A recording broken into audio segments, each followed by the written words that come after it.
अस्सलाम वालेकुम, I am doctor Hira Shahid. I am a female surgeon और हम मुनव्वर सर्जिकल हॉस्पिटल में as one stop breast clinic इस प्रोजेक्ट पर काम कर रहे हैं। और इसमें आज मेरे साथ डॉक्टर जवेरिया मौजूद हैं जो हमारी फ़ीमेल रेडियोलॉजिस्ट हैं, और डॉक्टर सबीना मौजूद हैं जो हमारी गायनेकोलॉजिस्ट हैं। और आज जो हमारा पर्पस है इस डिस्कशन का, एक छोटी सी इंफॉर्मेशन है रिगार्डिंग जिसको हम कहते हैं ट्रिपल असेसमेंट। ये ब्रेस्ट लम्प के हवाले से है। जिन भी फीमेल्स को ब्रेस्ट में कोई प्रॉब्लम हो रही है उसका एक हमारा मेथड ऑफ वर्किंग होता है, जिसमें सबसे पहले इसमें आता है कि एग्ज़ामिनेशन वो किसी भी सर्जन के थ्रू होना ज़रूरी है। यहाँ पर हमारे पास सारा फ़ीमेल डॉक्टर्स मौजूद हैं, इसलिए हम बहुत सेफली यहाँ पर ये सारा काम कैरी आउट कर सकते हैं under one roof. First thing is कि हमने इसमें क्लिनिकल असेसमेंट करनी है। उसके बाद जिन पेशेंट्स में हमें ज़रूरत महसूस होती है उसके अंदर हम अल्ट्रासाउंड की तरफ जाते हैं। वो बाकी आपको डिटेल में डॉक्टर जवेरिया इसको ब्रीफ करेंगी। अल्ट्रासाउंड के बाद अगर हमें ज़रूरत महसूस हो तो हम इसमें बायोप्सी की ज़रूरत आगे पड़ सकती है, जिसमें एक नीडल यूज़ की जाती है और अल्ट्रासाउंड की मदद के साथ हम उस टारगेट एरिया को हिट करके वहाँ से बायोप्सी लेते हैं।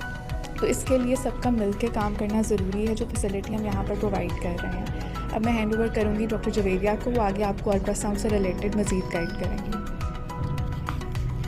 थैंक यू डॉक्टर हिरा। मेरा नाम डॉक्टर जवेरिया है। मैं first one stop breast clinic पे अपनी कलीग्स जो कि फ़ीमेल सर्जन, मेल सर्जन और गायनेकोलॉजिस्ट हैं उनके साथ मिलकर काम कर रही हूँ। जब पेशेंट छाती में किसी गिल्टी या गैर मामूली साख्त के साथ हमारे पास प्रेजेंट करता है तो फ़र्स्ट उसके मुआयने के बाद उसको अल्ट्रासाउंड के लिए भेज दिया जाता है। अल्ट्रासाउंड इसमें इसलिए सबसे ज़्यादा ज़रूरी है कि सबसे पहले तो हम उसमें अल्ट्रासाउंड करके ये चीज़ चेक कर लेते हैं कि वाकई पेशेंट को जो उसकी कंप्लेंट है गिल्टी की वो है या नहीं। सबसे पहली बात है या नहीं, अगर है तो फिर हम उसके साइज़ को देख लेते हैं और उसकी साख्त को देख लेते हैं। अल्ट्रासाउंड की मदद से ये देखना कि वो बिनाइन यानी कैंसर वाली नहीं है या जड़ों वाली कैंसरस है।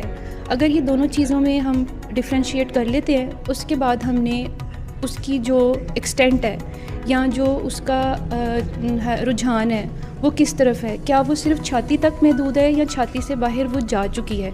इसके लिए हम छाती से के साथ जहाँ पर सबसे पहले कैंसर के सेल्स जाते हैं वो बगल यानी एक्जिला होती है, हम उसका मुआयना भी कर लेते हैं। जब हमें दोनों चीज़ों की असेसमेंट हो जाती है कि ये गिल्टी जड़ों वाली है या नहीं और इसका जो एक्सटेंट है, जो इसका फैलाव है वो छाती तक है कि छाती से बाहर जा चुका है, फिर अल्ट्रासाउंड की मदद से ही बायोप्सी लेके लेबॉर्ट्री से फाइनल रिपोर्ट को हम कंक्लूड कर लेते हैं। तो आम तौर पर सबसे पहले हमारी चूँकि ख़वातीन की प्रेजेंटेशन गायनेकोलॉजिस्ट के पास होती है, लिहाजा मैं ये चाहूँगी कि हमारी कंसल्टेंट गायनेकोलॉजिस्ट डॉक्टर सबीना आपको इस बारे में ज़रूर अपनी राय दें कि इसको किस तरह से इस छाती के मर्ज़ मसले गिल्टी को लेकर आपने आगे फर्दर प्रोसीड करना है। डॉक्टर साहब।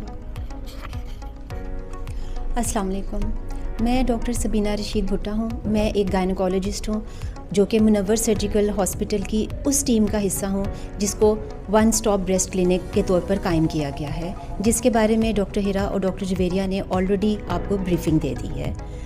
ये वीडियो पैगाम एक इंतहाई अहम बीमारी की तरफ तवज्जो दिलाने के लिए है, जिसकी वजह से हमारे मुल्क की एक कसीर तादाद की ख़वातीन अपनी ज़िंदगी की जंग हार जाती हैं, और वो है ब्रेस्ट कैंसर। बतौर गायनेकोलॉजिस्ट मैं ये बहुत बात क्लियर कर देना चाहती हूँ कि अगर 100 ख़वातीन इस ब्रेस्ट कैंसर के मर्ज़ में मुब्तला हैं तो उनमें 80% मीन्स के 80 से 85 ख़वातीन फ़र्स्ट ऑफ़ ऑल एक लेडी डॉक्टर या एक गायनेकोलॉजिस्ट को रिपोर्ट करती हैं।